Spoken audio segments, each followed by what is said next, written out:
At the start of the film, we are introduced to a couple, Andy and Kay, along with their 1-year-old daughter Rosie.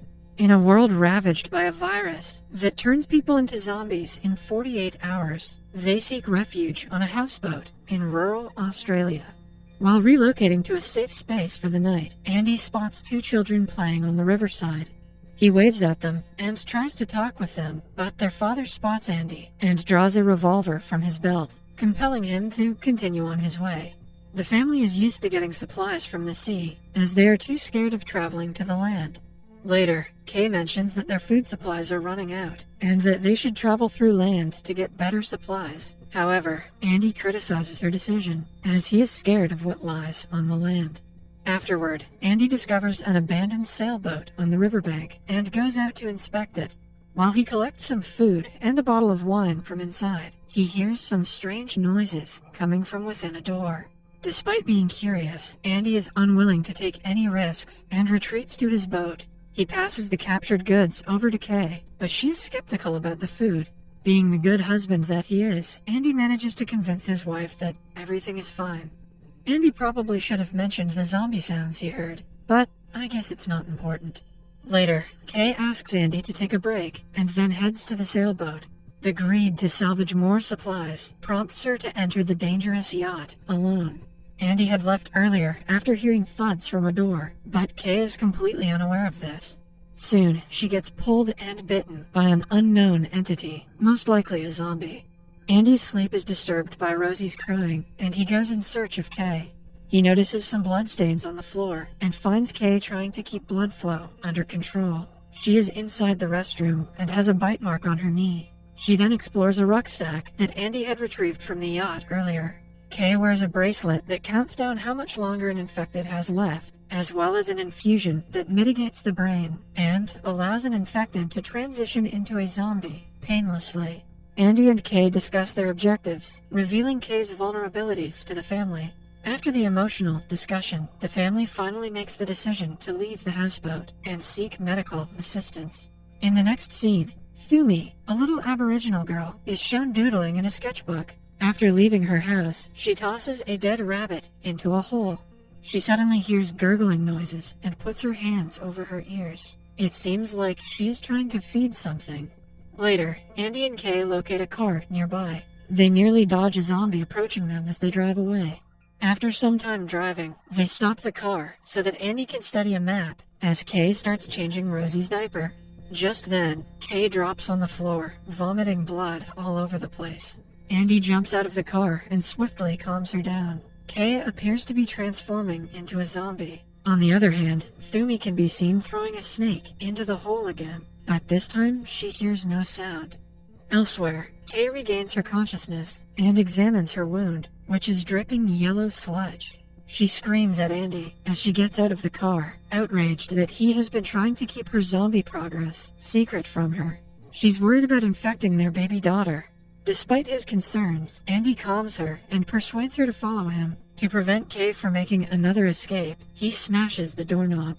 On the way, Andy gets distracted by a weird-looking guy on the road, which results in the car crashing into a tree. Hours later, Andy regains consciousness and tries to wake Kay up, but finds her already turned into a zombie. Her lips and eyes are filled with yellow pus. Andy is frightened and tries to escape with Rosie, but gets bitten by her while attempting to do so. After some attempts, Andy manages to get out of the car and applies one of the injections to Kay.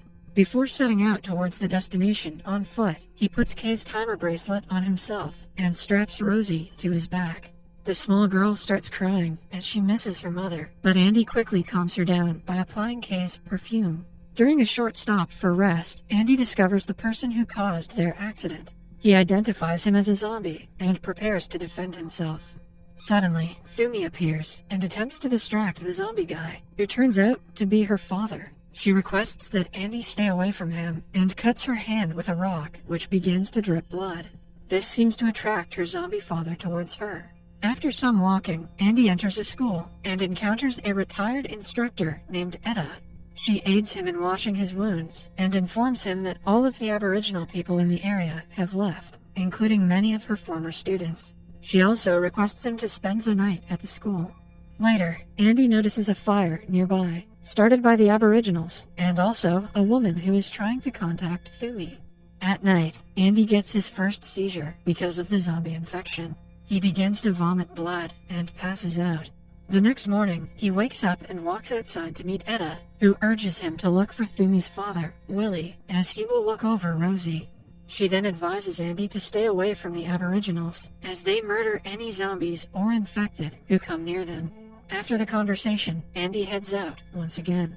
On the way, Andy pauses at some ruins to give Rosie water. As he rushes out, he passes several zombies with their heads buried in the ground.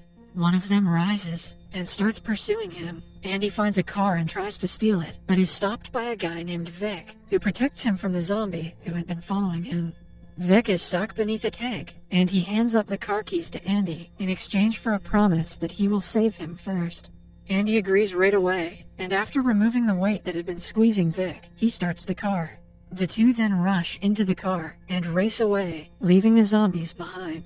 In the following scene, Vic drives Andy to his sanctuary, which was originally a gas plant outpost where he used to work. Lorraine, Vic's wife, is quietly surprised to meet Andy. Vic then instructs Andy to leave Rosie with Lorraine, so the two men can work together and hunt some food and kill some zombies. Vic believes that once the country is back to normal, people will crave money again. Thus, his job is killing groups of zombies and seizing their belongings. Vic baits the zombies by putting healthy live individuals in cages. Meanwhile, Andy notices Vic holding Thumi hostage inside a cage and gets irritated. Inside the shelter, while Lorraine is looking after Rosie and attempting to cheer her up, she discovers some yellow slime-like thing on her belly. Vic and Andy, on the other hand, move to a different cage. He uses organs, a radio, and blood to attract zombies, which makes Andy doubt himself for a bit.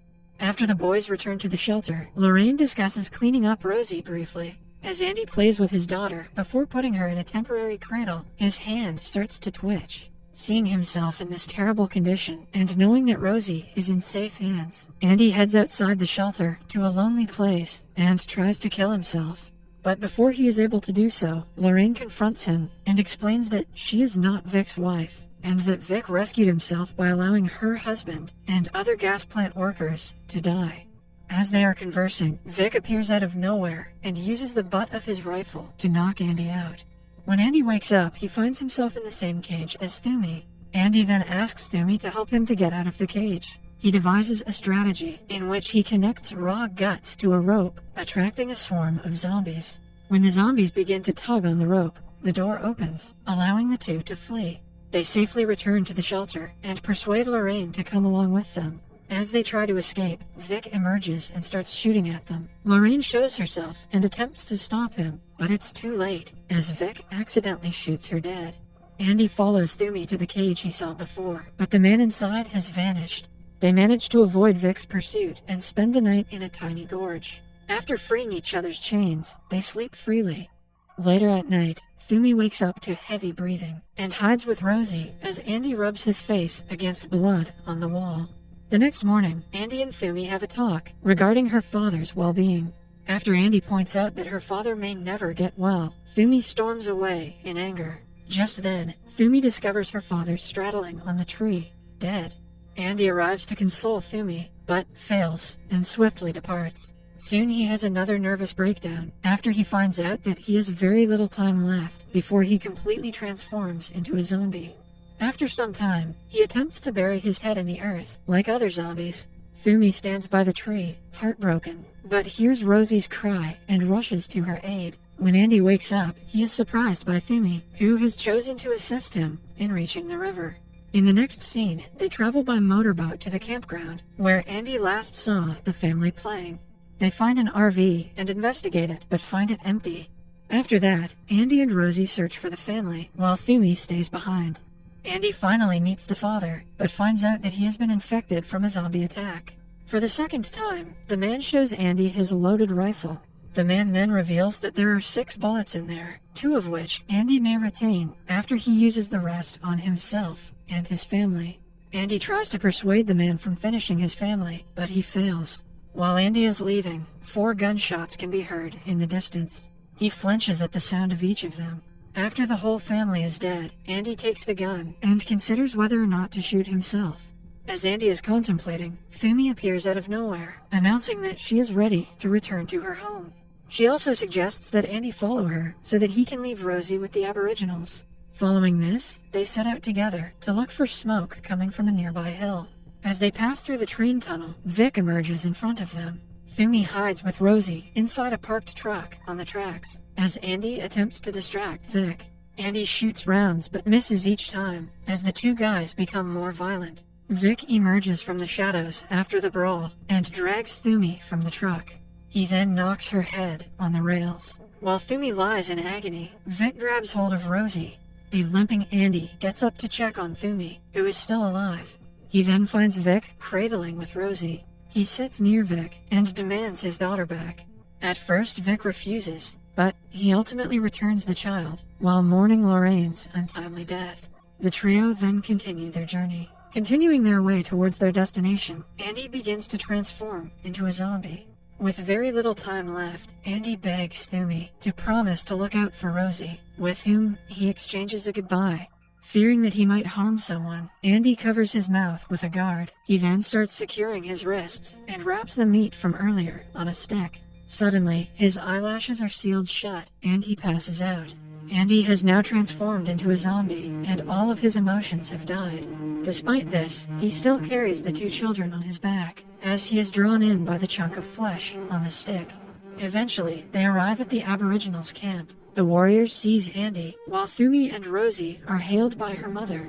One of the warriors is about to strike Andy with his spear, but Thumi intervenes. She then takes Kay's perfume bottle and gives it one final spritz. Andy is briefly brought back to awareness by the aroma, which reminds him that Rosie is now in safe hands. Following that, Thumi ultimately allows the warrior to put Andy out of his misery. In the final scene, the Aboriginal people are shown traveling to a shelter, where they are received warmly by several members of the tribe. Rosie is being examined by Thumi and her mother when they see the words "thank you" scrawled in white paint on her tummy.